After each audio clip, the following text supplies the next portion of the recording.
لیکن لا یعلم من بعد علم شیئا، بڑے بڑے عالم، بڑے بڑے فاضل پھر بچے بن کر رہ جاتے ہیں. دماغی صلاحیتیں معوف، قوا جو ہے مزمحل، اس کے درمیان کتنا عرصہ ہے. میکسیمم وقت جو ملتا ہے انسان کو کام کا، ایکسیپشنل ہے لوگ، لیکن ایوریج جو ہے 30 ایئرز سے زیادہ آپ کا زندگی کا جو ہے در حقیقت، جس میں آپ اپنے کسی ارادے سے، اپنے کسی پلاننگ کے تحت، اپنے خود پیش کسی نقشہ کار کے طریقے سے کوئی کام. تو کیا زندگی بس یہی ہے؟ کیا کریشن کا کلائمیکس جو ہے ذہن مانتا ہے کہ یہ پوری کائنات اس کی وسعت کا اندازہ کرے اور اس کا کلائمیکس انسان اور اس کی حقیقت یہ نہیں.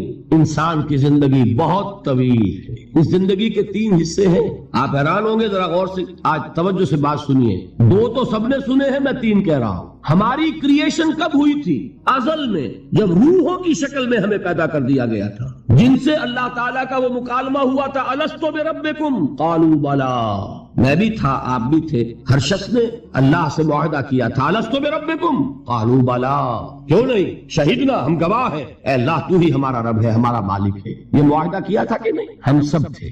فرق کیا ہے؟ صرف ہماری ارواح تھی، یہ اجساد نہیں تھے، جسم نہیں تھے، ارواح تھی. تو کریشن تو اس وقت سے ہے. ایک زندگی ہماری وہ ہے جو ہم بتا آئے. ایک زندگی یہ ہے کہ ایک جسم کے ساتھ، وہ جسم جو زمین سے بن رہا ہے، پیدا ہو رہا ہے، زمین کی غذا سے پل رہا ہے، اس کے ساتھ اس روح کو شامل کر دیا گیا. یہ ہماری حیات دنیاوی ہے. اس کے بعد وقت آئے گا، جسم واپس چلا جائے گا جہاں سے آیا تھا. منہا خلقناکم وفیہا نعیدکم ومنہا نخرجکم تارۃ اخری. اسی میں سے ہم نے تمہیں بنایا تھا، اسی میں لے جائیں گے، اسی میں سے پھر قیامت میں اٹھا کھڑا کریں گے. لیکن کیا روح بھی دفن ہو جاتی ہے؟ نہیں. تمہاری اصل حقیقت وہ اس وقت لوٹتی ہے وہاں جہاں سے وہ آئی تھی. یہ مفہوم ہے انا للہ و انا الیہ راجعون. ہماری ارواح وہاں سے آئی تھی، وہیں لوٹ جائیں گی. ہمارا جسم زمین سے آیا تھا، زمین میں لوٹ جائے گا. یہ زمینی شے ہے، وہیں سے آئی تھی، وہیں دفن ہو جائے. دفن ہو، جلا دی جائے، جو بھی ہو وہیں جائے. چیلے کھا جائیں گے پارسی کی لاش کو، تو چیلے بھی تو پھر مٹی بن کر مٹی میں مل جائے. بہرحال یہیں سے تم آئے، یہیں جاؤ گے. لیکن ہم در حقیقت جس شے سے عبارت ہے وہ ہمارا جسم نہیں، بلکہ وہ ہے ہماری روح. وہ روح جو ہے وہ تو اس وقت سے ہے، الستو بربکم جب ہم نے کہا تھا. اس کے بعد ہمیں یہاں بھیجا گیا اس جسم کے ساتھ، اور وہ روح واپس جائے گی. انا للہ و انا الیہ راجعون. اب اس کو آپ نے سمجھا؟ انسانی زندگی کا یہ تصور ہے جسے ہم تسلیم کرتے ہیں. بدقسمتی جیسا کہ میں نے عرض کیا، پہلے حصے کو اکثر و بیشتر کوئی جانتا نہیں، ذکر کرتا ہی نہیں. 2 حصوں کو تو مسلمان نہ مانے گا تو وہ مسلمان ہی نہیں. حیات دنیاوی، حیات اخروی، یہ 2 تو ماننے پڑیں گے نا، ورنہ تو مسلمان ہی نہیں بنتا. بہرحال اگر یہ زندگی اتنی طویل ہے تو یہ درمیان میں جو موت کا وقفہ ڈالا، کیوں ڈالا؟ موت ایک زندگی کا وقفہ ہے،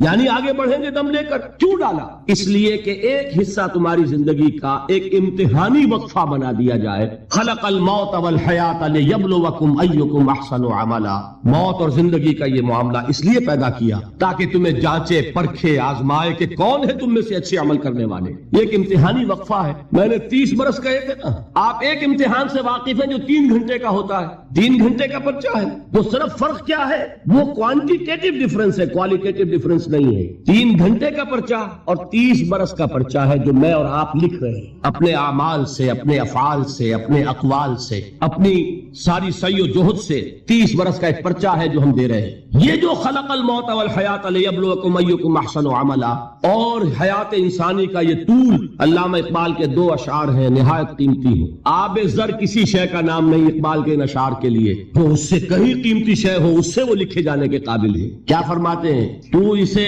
پیمانہ امروز و فردا سے نہ ناپ، جاویداں پہ ہم دواں ہر دم جواں ہے زندگی. یہ کیا تم نے حساب جوڑا ہوا ہے کہ 365 دنوں کا 1 سال، اور 1 سال کے پھر 30 سال اور 40 سال اور 100 سال، یہ ہے تمہاری زندگی. تو اسے پیمانہ امروز و فردا سے نہ ناپ، جاویداں پہ ہم دواں ہر دم جواں ہے زندگی. اس کے ساتھ یہ دوسرا شعر سنانے سے پہلے جو پہلا شعر ہے، اب اس کا میں مفہوم بیان نہیں کروں گا، جو سمجھتے ہیں انہی کو یاد دلا رہا ہوں. برتر از اندیشہ سود و زیاں ہے زندگی، ہے کبھی جاں اور کبھی تسلیم جاں ہے زندگی. تو اسے پیمانہ امروز و فردا سے نہ ناپ، جاویداں پہ ہم دواں ہر دم جواں ہے زندگی.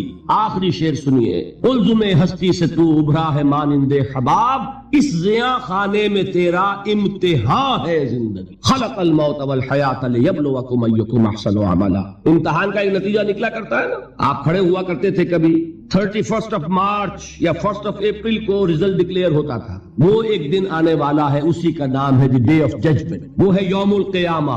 ڈکلیئر کیا جائے گا کون فیل ہوا کون کامیاب. ذالک یوم التغابن، وہ ہے ہار اور جیت کے فیصلے کا دن. اس روز معلوم ہوگا کون اس امتحان زندگی میں کامیاب ہوا کون ناکام ہوا. کامیابی کیا ہے؟ وَإِنَّهَا لَجَنَّةٌ أَبَدًا، ہمیشہ ہمیش کے لیے جنت. اور ناکامی کیا ہے؟ أَوْ لَنَارٌ أَبَدًا، یا جہنم ہے ہمیشہ ہمیش کے لیے. ان تمام چیزوں کو جمع کیجئے، یہ کیا ہے؟ ایمان بالآخرہ، ایمان بالمعاد. یہ دوسرا سوال، یہ دوسرا جواب سمجھیے ان سوالات. تیسرا اور آخری، علم کیا ہے؟ یقیناً حواس سے جو معلومات حاصل ہوتی ہیں وہ بھی درست ہیں.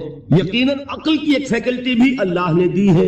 انسان اپنے اس ذرائع علم سے حقیقت کے قریب پہنچ جاتا ہے، لیکن یقین کی دولت محض اس عقل کے ذریعے حاصل نہیں ہوتی. اور اس عقل میں یہ صلاحیت تو ہے کہ خدا کو پہچان لے، یہ صلاحیت ہے کہ جان لے کہ کوئی ایک ہے جو اس کا کریٹر ہے کائنات کا. یہ صلاحیت بھی ہے کہ جان لے کہ زندگی ختم نہیں ہوگی یوں ہی، حساب کتاب ہونا چاہیے، جزا سزا ملنی چاہیے، ورنہ خیر اور شر کا تصور غلط ہو جائے گا. There will be no basis for morality. یہ کانٹ جن کا بھی انہوں نے نام سنا ہے ان کو عرض کر رہا ہوں کہ کانٹ نے ایک کتاب لکھی تھی The Critique of Pure Reason، اور اس نے ثابت کر دیا کہ کسی منطقی دلیل سے خدا کا وجود ثابت نہیں ہو سکتا. ایک تہلکہ مچ گیا پورے یورپ میں. اس وقت تک ابھی یہ جو الحاد ہے یہ اتنا نہیں تھا، عیسائیت تھی. خدا کا انکار کے معنی کیا ہے؟ بغاوت عیسائیت سے. اب یہ بھی ہو سکتا ہے کہ اس نے بغاوت سے خوف زدہ ہو کر کتاب لکھی ہو، یہ اللہ جانے. سقراط کا سکہ سا جو ارادہ ہے، قوت ارادی، وہ ہر ایک کو تو نہیں ملتا. سقراط نے تو اپنے علم کے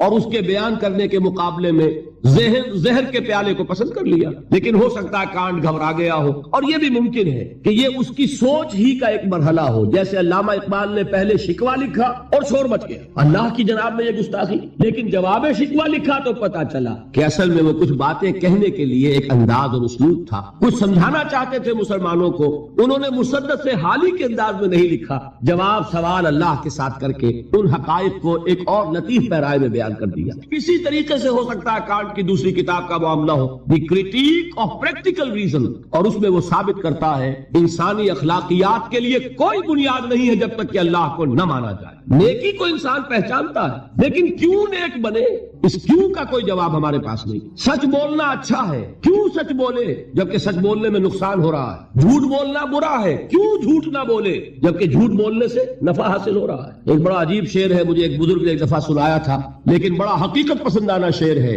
اے صداقت بر تو لعنت از تو رنجے یافتم، اور اے صداقت کے مقابلے میں کوئی اور لفظ تھا، اے خیانت بر تو رحمت از تو گنجے یافتم. اے خیانت تیرے اوپر خدا کی رحمتیں ہو، تیری وجہ سے مجھے خزانہ ملا ہے. اور اے صداقت تجھ پر لعنت ہو، تیری وجہ سے دوست بھی ناراض ہو گئے. سچ بولیے، دوست راضی رہے گا. کوئی شخص سچ سن کر راضی نہیں رہتا. لوگوں کو راضی، دوستوں کو راضی رکھنے کے لیے جھوٹ بولنا پڑتا. تو اے صداقت یا اے دیانت کہہ لیجئے، اے دیانت بر تو لعنت از تو رنجے یافتم، رنج ملا مجھے اور تو کچھ نہیں ملا. لوگ ناراض ہو گئے، غصہ ہو گئے. اور اے خیانت بر تو رحمت از تو گنجے یافتم، گنج ملا، خزانہ ملا. تو دنیا کی کیفیت تو یہ، پھر کیوں کوئی شخص سچ بولے، کیوں کوئی شخص جھوٹ نہ بولے، کیوں دیانت برتے، کیوں خیانت نہ کرے. اس کے لیے لاکھ آپ کوششیں کر لیں، پولیس کھڑی کر دیں، چوکیاں بنا دیں، جس کا داؤ چل جائے گا وہ خیانت کر ہی کرے گا. اس کو روکنے والی ایک شے ہے اللہ پر ایمان. یہ میں بات کس کی بیان کر رہا ہوں؟ کانٹ کی. بغیر خدا کو مانے ہوئے اخلاق کے لیے کوئی بنیاد. تو یہ ہے وہ چیز جو میں آپ کو بتا رہا ہوں کہ علم انسان کا اس کے حواس سے جو حاصل ہوتا ہے علم، سائنٹیفک علم وہی ہے. قرآن نے کبھی اس کی نفی نہیں کی. قرآن تو کہتا دیکھو، کھول آنکھ فلک دیکھ فضا دیکھ، کھول آنکھ زمین دیکھ فلک دیکھ فضا دیکھ، اور مشرق سے ابھرتے ہوئے سورج کو ذرا دیکھ. افلا ينظرون الى الابل كيف خلقت والى السماء كيف رفعت والى الجبال كيف نصبت والى الارض كيف سطحت. قرآن نے دعوت دی ہے، یہ علم بھی صحیح ہے، حقیقی ہے. پھر تعقل، تفکر، افلا تعقلون، افلا تتفکرون، افلا یعقلون، یہ سارا قرآن نے کہا. ان دونوں کو اپروو کرتے ہوئے، تسلیم کرتے ہوئے قرآن کہتا ہے اس کی لمٹ ہے. یہ علم تمہیں حقیقت کے دروازے تک تو پہنچا دے گا، اندر داخل نہیں کرے گا. بڑے پیارے الفاظ ہیں اقبال کے، گزر جا عقل سے آگے کہ یہ نور چراغ راہ ہے منزل نہیں ہے. اور کیا کبھی عقل گو آستہ سے دور نہیں، اس کی قسمت میں پر حضور نہیں ہے، قریب لیکن حضور نہیں ہوگا. انسان کو حقیقت کے حضور میں حاضری اور علم الیقین کا حصول صرف وحی کے ذریعے سے ممکن ہے۔ اللہ نے اپنی رحمت کا اظہار فرمایا ہے، انسان کو محض عقل کے حوالے نہیں کیا، انسان کو محض حواس ظاہری کے حوالے نہیں کیا، بلکہ اس کی ان تمام صلاحیتوں کے مزید جلا کے لیے چنے ہوئے بندے، سیرت و کردار کی معراج پر فائز، جن کی صداقت اور دیانت کا لوہا ان کے دشمنوں نے تسلیم کیا، ان کو چن کر ان پر وحی نازل کی، ہدایت بھیجی، راستہ دکھایا، انہیں مامور کیا کہ چاہے گالیاں دی جائیں، چاہے پتھراؤ کیا جائے، چاہے تمہارے جسم کو لہو لہان کیا جائے، تمہیں خلق خدا کو یہ حقیقت کا پیغام پہنچانا ہے، جو پیغام پہنچانا ہے اس پر عمل کر کے دکھانا ہے، اگر ایک نظام دیا گیا ہے تو نظام کو قائم کر کے چلا کے دکھانا ہے۔ یہ جلیل القدر ہستیاں انسان تھے، نسل آدم میں سے تھے، اس میں کوئی شک نہیں، لیکن یہ جلیل القدر ہستیاں انہیں ہم کہتے ہیں یہ انبیاء ہیں، جن کو اللہ نے چنا، جن کو پسند فرمایا۔ اللہ یصطفی من الملائکۃ رسلا ومن الناس، اللہ چن لیتا ہے فرشتوں میں سے بھی اپنے پیغام رساں اور انسانوں میں سے بھی۔ فرشتوں میں سے کسے چنا؟ جبرائیل کو۔ انسانوں میں سے کسے چنا؟ محمد کو صلی اللہ علیہ وسلم۔ وہی اللہ سے لی جبرائیل نے، پہنچائی محمد کو صلی اللہ علیہ وسلم۔ وہی محمد نے لی جبرائیل سے صلی اللہ علیہ وسلم وعلیہ الصلوۃ والسلام، اور پہنچائی انسانوں۔ یہ دو لنکس ہیں اس نبوت و رسالت کی، رسول ملک فرشتہ، رسول بشر نبی یا رسول۔ ان دونوں لنکس سے وحی منتقل ہوئی کس سے؟ اللہ سے۔ اللہ کی وحی ہے، جبرائیل کی وحی نہیں ہے۔ جبرائیل ذریعہ ہے، محمد ذریعہ ہے۔ محمد کا ذہن، ان کی عقل، ان کا فکر منبع وحی نہیں ہے، وہ ریسیپینٹ ہیں، وصول کرنے والے ہیں۔ یہ اللہ کی ہدایت ہے، اللہ سے خلق تک پہنچی ہے، اولاً رسول ملک، ثانیاً رسول بشر۔ یہ ہے نبوت، یہ ہے رسالت۔ یہ نبوت اور رسالت اپنے زینت پر پہنچی، اپنے کلائمیکس کو پہنچی، اور اپنے زینت اور کلائمیکس اور نقطہ عروج کو پہنچ کر ختم ہو گئی، اور یہ نام ہے محمد الرسول اللہ صلی اللہ علیہ وسلم، خاتم الانبیاء، رحمت للعالمین، خاتم النبیین، آخر المرسلین۔ ان کو جو ہدایت دی گئی وہ ہے Al Quran, Al Huda, the guidance, the complete guidance, the final guidance, نوع انسارا پیام آخری، حامل رحمت للعالمین۔ ان تمام چیزوں کو جمع کریں گے تو اس کا نام ہے ایمان بالرسالت۔ یہ ہے ایمانیات۔ بات سمجھ میں آئی؟ اب کون سا باب ہے؟ یہ بنتی آپ کیجئے نا کہ میں ٹھوکر نہ کھا جاؤں۔ 5واں باب غالباً۔ دیکھیے پہلا کیا تھا؟ ایمان کے لفظ ایمانی، کچھ یاد ہے کہ نہیں؟ ایمان کے اصطلاحی معنی۔ نمبر 3 ایمان کا سبجیکٹ میٹر یا موضوع۔ نمبر 4 ایمانیات کی تفصیل، اور ان کو ہم نے گروپ کیا 3 ایمانیات میں، ایمانیات ثلاثہ، توحید یا ایمان باللہ، معاد یا ایمان بالآخرہ، اور ایمان بالرسالت۔ تو 5واں باب ہے ان ایمانیات ثلاثہ کی ریلیٹو امپورٹنس، ایک دوسرے کے نسبت سے اہمیت کیا ہے۔ بات یہ جان لیجئے، یہ تینوں ایمان ایک ایک اعتبار سے اہم ترین ہے اپنی جگہ پر، اصولی اعتبار سے، علمی اعتبار سے، نظری اعتبار سے اہم ترین ایمان کون سا ہے؟ ایمان باللہ۔ بلکہ یوں کہا جا سکتا ہے جیسے آپ کہتے ہیں کہ ہاتھی کے پاؤں میں سب کے پاؤں، ایمان باللہ میں سارے ایمان موجود ہیں۔ یہی وجہ ہے کہ ایمان مجمل یاد ہے؟ ایمان مجمل کے الفاظ کتنے حضرات کو یاد ہے؟ ذرا ہاتھ اٹھائیں۔ ایمان مجمل، ایمان مفصل، بڑی مایوس کن صورت ہے، جہاں سے کہ ہماری تعلیم کا آغاز ہوا کرتا تھا۔ میں اپنے آپ کو خوش قسمت سمجھتا ہوں کہ میری تعلیم کا آغاز مسجد سے ہوا۔ حفیظ نے اپنے شاہنامے میں شروع میں جو تمہید اپنی زندگی کی بیان کی ہے، اس میں ایک شعر ہے، بڑا دردناک شعر ہے۔ اس نے بھی کہا میری تعلیم کا آغاز تو مسجد سے ہوا، لیکن پھر مجھے والدین نے جو بھی اس زمانے کا رواج اور چلن تھا اسکول میں داخل کر دیا کہ اب انگریزی پڑھو اور یہ سیکھو اور وہ سمجھو جس کی دنیا میں قدر و قیمت ہے۔ مجھے مسجد سے مکتب کی طرف تقدیر نے کھینچا، تنازع للبقاء کی آہنی زنجیر نے کھینچا۔ اسٹرگل فار ایگزسٹنس، ایک دوسرے سے آگے نکلنا، تنازع للبقاء، یہ تنازع للبقاء تھا اور ہے جس نے ہمارے نظام تعلیم کو بدل کر رکھ دیا۔ اب آپ بچے کو پڑھائیں گے کنڈر گارڈن سے، وہ ڈیڈی اور ماما اور پاپا کہنا سیکھے، وہ اللہ اور محمد کے نام نہیں سیکھتا۔ نتیجہ کیا نکلتا ہے؟ کلمات اس کو یاد نہیں ہوتے، ایمانیات اسے یاد نہیں ہوتے۔ لیکن یہ کہ پہلے ہماری تعلیم کہاں سے ہوتی تھی؟ نورانی قاعدہ پڑھو، پھر وہ تعلیم الاسلام، مفتی کفایت اللہ صاحب کے رسالے، وہاں سے میرا آغاز ہوا تھا تعلیم کا، اور وہاں سے وہ دولت مجھے ملی ہے کہ مجھے آج تک یاد ہے۔ ایمان مجمل کیا ہے؟ آمنت باللہ کما ہوا باسمائہ وصفاتہ وقبلت جمیع احکامہ اقرار باللسان و تصدیق بالقلب. ایمان مفصل کیا ہے؟ آمنت باللہ وملائکتہ وکتبہ ورسلہ والقدر خیرہ وشرہ من اللہ تعالی والیوم الآخر والقدر خیرہ وشرہ من اللہ تعالی والبعث بعد الموت. اب آپ نے سوچا ایمان مجمل ایمان مفصل رشتہ کیا ہے؟ مجملاً ایمان نام ہے ایمان باللہ کا، اللہ کو مان لیا، سب کو مان لیا. تفصیلاً ایمان نام ہے اللہ کو ماننے کا، فرشتوں کو ماننے کا، اور یوم آخر کو ماننے کا، اور تقدیر کو ماننے کا، اور نبیوں کو ماننے کا، کتابوں کو ماننے کا. یہ ہے تفصیل. اور اجمال میں جس نے اللہ کو مان لیا، اس لیے کہ نبوت اور رسالت کیا ہے؟ اللہ ہی کی ایک صفت ہدایت ہے جس کی توسیع ہے. ہادی الہادی کون ہے؟ اللہ. اس کی ہدایت کی شکل کیا ہے؟ وہی نبوت رسالت. اللہ کون ہے؟ وہ ہے العدل، انصاف کرنے والا، اور اس کے انصاف کا ظہور ہوگا آخرت میں. ایمان بالآخرہ کیا ہے؟ اللہ کے صفت عدل کا ظہور ہے. نیکوکار کو اس کی نیکی کا جزا ملے، بدکار کو اس کی بدی کی سزا ملے. گندم از گندم میں رویت، جو سے جو. جس نے گندم بوئی گندم کاٹے، جس نے جو بویا جو کاٹے، جس نے کانٹے بوئے کانٹے کاٹے. یہ عدل ہے. اللہ کی صفت عدل کا ظہور ہے آخرہ. تو دونوں یہ ایمانیات در حقیقت اللہ کی صفات کا کی ایکسٹینشن ہے، اس کی توسیع ہے، اس کی کرولریز ہے. تو ایمان اصلاً کیا ہے؟ ایمان باللہ. یہی وجہ ہے قرآن مجید میں جگہ آیا ہے ان الذین قالوا ربنا اللہ ثم استقاموا تتنزل علیہم الملائکۃ الا تخافوا ولا تحزنوا وابشروا بالجنۃ التي کنتم توعدون. کسی اور ایمان کا ذکر نہیں ہے. جنہوں نے کہا ہمارا رب اللہ ہے، پھر اس پر جم گئے، ان پر فرشتوں کا نزول ہوتا ہے. کس پیغام کے ساتھ؟ نہ گھبراؤ، نہ رنج کرو، نہ غم، بلکہ خوشیاں مناؤ اس جنت کی جن کا تم سے وعدہ کیا گیا ہے. معلوم ہوا کہ اصل ایمان باللہ ہے. اسی میں ایک حدیث بھی آتی ہے، حضور سے ایک شخص نے کہا کہ حضور مجھے تو کل دین کی حقیقت ایک لفظ میں سمجھا دیجئے، میں بڑا عاجز ہوں، میرے اندر صلاحیت زیادہ لمبی باتوں کو سمجھنے کی نہیں ہے، ایک بات فرمائیے جو دین کی پوری حقیقت کو بیان کرے. آپ نے جواب دیا قل آمنت باللہ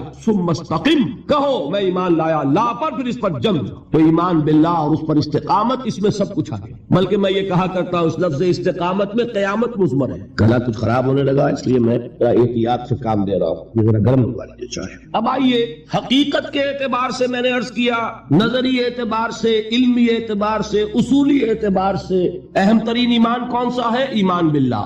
اب لیجئے قانونی اعتبار سے، شرعی اعتبار سے، فقہی اعتبار سے اصل ایمان ہے ایمان بالرسالت.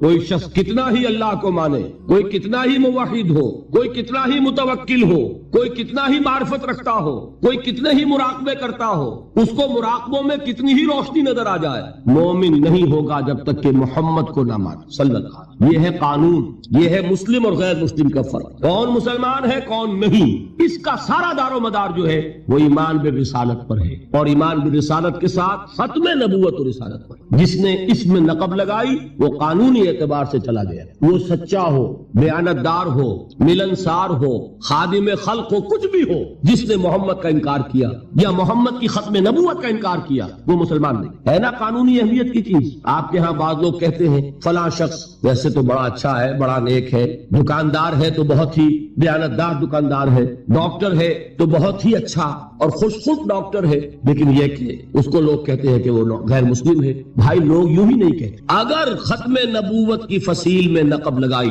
یہی چیز فیصلہ کن ہے کسی شخص کے مسلمان ہونے یا نہ ہونے. رسالت کا اقرار اور اس کے ساتھ اس کی ختم نبوت کا اقرار، یہ دو چیزیں ہوں گی تو ایک شخص مسلمان کہلائے گا، مومن کہلائے گا. یہ نہیں ہے تو وہ کتنا ہی پاک باز ہو، کتنا ہی متقی ہو، کتنا ہی موحد ہو، کتنا ہی با اخلاق ہو، وہ شخص اپنی جگہ جو ہو سو ہو، مسلم نہیں ہو. یہ ہے اہمیت ایمان بالرسالت. نمبر 3 عمل کے اعتبار سے، اخلاق کے اعتبار سے اہم ترین ایمان بالآخرہ ہے. آخرت کا خوف ہوگا، تیر کی طرح سیدھے ہو جاؤ گے. جواب دہی کا احساس ہوگا، ہر قدم پھونک پھونک کر رکھو گے. دیکھو گے کہ غلط بات تو میری زبان سے نہیں نکل رہی، اس لیے کہ جواب دہی کرنی ہے. اللہ کے ہاں اکاؤنٹ فار کر سکوں گا کہ نہیں، جسٹیفائی کر سکوں گا کہ نہیں، مجھے یہ کہنے کا حق تھا کہ نہیں، میرے لیے یہ لقمہ حلال ہے کہ نہیں، میرے لیے یہ بات جائز ہے کہ نہیں. اس کے لیے خوف کیا ہے؟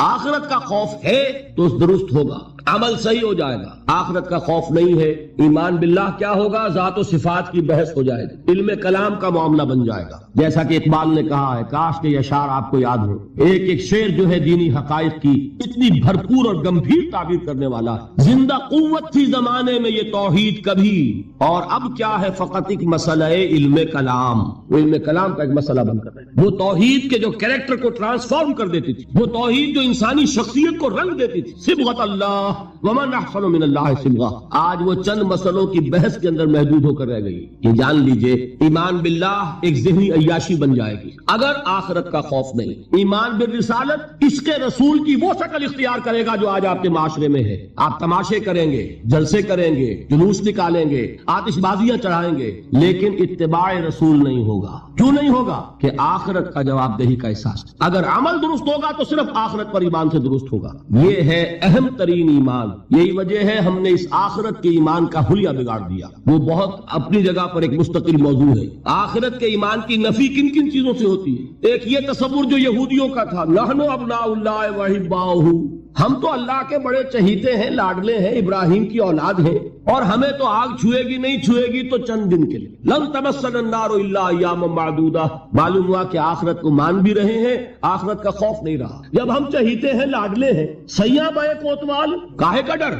لہذا ہمیں تو کوئی خوف نہیں، جہنم ہوگی دوسروں کے لیے، ہمارے لیے تو ہے نہیں۔ یہی بات ہمارے ذہنوں میں بیٹھی ہوئی ہے۔ ہم جو کچھ بھی ہیں خار ہیں اور یہ ہیں اور وہ ہیں، لیکن تیرے محبوب کی امت میں ہے، لہذا ہمارا کلیم ہے جنت is our birth right, we have a reservation there, کون ہمیں اسے ڈپرائیو کر سکتا ہے؟ معلوم ہوا کہ آخرت پر ایمان ختم ہو کر رہ گیا اپنی تاثیر کے اعتبار سے۔ اس کا آپ کے کردار پر، آپ کے اخلاق پر، آپ کے عمل پر کوئی اثر مترتب نہیں ہوگا، اس لیے کہ نفی کر دی ہے اس تصور۔ اور اس میں کوئی ایک چیز نہیں، بے شمار چیزیں ہیں جس نے آخرت کا سارا خوف دلوں سے نکال لیا۔ اور آخرت کا خوف نہیں ہوگا تو عمل درست نہیں ہوگا، پھر عشق رسول وہ شکل اختیار کرے گا۔ کھڑے ہوئے ہیں اور نعت میں زمین و آسمان کے کلابے ملا رہے ہیں، اور شکل دیکھیے تو 12 بجے ہوئے ہیں۔ سنت رسول صلی اللہ علیہ وسلم کی توفیق نہیں ہے، لیکن عشق رسول کے وہ بلند باغ دعوی ہیں کہ معلوم ہوتا ہے کہ اپنی جان اور تن اور من اور دھن سب کچھ ابھی نچھاور کر دیں گے، لیکن یہ ہے کہ رسول کا اتباع نہیں کر سکتے، رسول کے نقش قدم پر نہیں چل سکتے۔ قرآن پر ایمان کے دعوی ہیں، اور قرآن جس شے کو حرام ٹھہرا رہا ہے اسے اپنے لیے جائز کیا ہوا ہے۔ اللہ کے رسول فرماتے ہیں، ما آمن بالقرآن من استحل محارمہ،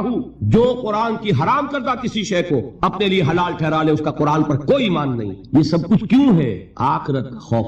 قرآن مجید میں پہلی وحی جو آئی تھی اقرا، ان 5 آیات کے بعد 3 آیات ہیں۔ کاش کہ کوئی، جو میں نے آپ کو پہلے بتایا اس فلسفی کا نام جس نے 2 کتابیں لکھی، کانٹ، کاش کہ کوئی اسے یہ 3 آیات پڑھا دیتا۔ اقبال نے کہا تھا نا نیٹشے کے بارے میں، اگر ہوتا وہ مجذوب فرنگی اس زمانے میں تو اقبال اس کو سمجھاتا مقام کبریا کیا ہے۔ اگر کانٹ کہیں ہوتا اور اسے یہ 3 آیات کوئی پڑھا دیتا، کلا ان الانسان لیطغی، انسان میں بغاوت، سرکشی، تعدی، ظلم یہ پیدا ہو ہی جاتا ہے، دست درازی کر بیٹھتا ہے، دوسروں کا حق مار بیٹھتا ہے۔ کیوں؟ الراہ استغنا، کہ وہ دیکھتا ہے کوئی پکڑ نہیں ہے۔ اگر میں انگارہ ہاتھ میں پکڑوں ہاتھ جل جائے گا، اگر زبان پر رکھوں زبان جل جائے گی، جھوٹ بولوں کچھ نہیں ہوگا، چھالا بھی نہیں پڑے گا، جلنا تو بہت دور کی بات ہے۔ میں حرام خوری کر رہا ہوں، مجھے کوئی تکلیف نہیں پہنچ رہی، پھل رہا ہوں، پھول رہا ہوں، پھیل رہا ہوں، میری عزت بڑھ رہی ہے، لوگ میرے سے جھک کر مل رہے ہیں۔ سب کو معلوم ہے کہ حرام سے کما رہا ہوں، سب کو معلوم ہے اسمگلر ہوں، سب کو معلوم ہے بلیک مارکیٹئر ہوں، لیکن پیسہ ہے میرے پاس، بڑے بڑے لوگ آتے ہیں، علماء آتے ہیں اور وہ مجھ سے ہاتھ ملاتے ہیں، تو مجھے کیا ضرورت پڑی ہے کہ میں حرام خوری چھوڑوں؟ ہے نا یہ بات؟ دنیا میں ان افعال کا نتیجہ نہیں نکل رہا۔ یہ ہے وجہ کہ جس کی وجہ سے انسان سرکشی میں، تعدی میں، ظلم میں، غلط کاری میں، حرام خوری میں بڑھتا چلا جاتا ہے۔ اس کا علاج کیا ہے؟ ان الی ربک الرجعی، یقیناً تیرے رب کی طرف لوٹ کر جانا ہے۔ دیر ضرور ہے، اندھیر نہیں ہے، بدلہ مل کر رہے گا، ہر ایک کو اپنے کیے کا پورا پورا بدلہ۔ ایک میں آپ کو خطبہ سناتا ہوں نہج البلاغہ کا، جو بھی مرتب ہے اس نے حضور کے کچھ خطبات بھی جمع کیے۔ حضور کا ایک سادہ سا خطبہ ہے، اس سے آپ کو اندازہ ہوگا ایمان بالآخرہ پر کس درجے حضور نے زور دیا ہے۔ واللہ لتموتن کما تنامون، خدا کی قسم تم سب کے سب مر جاؤ گے جیسے روزانہ رات کو سو جاتے ہو۔ ثم لتبعثن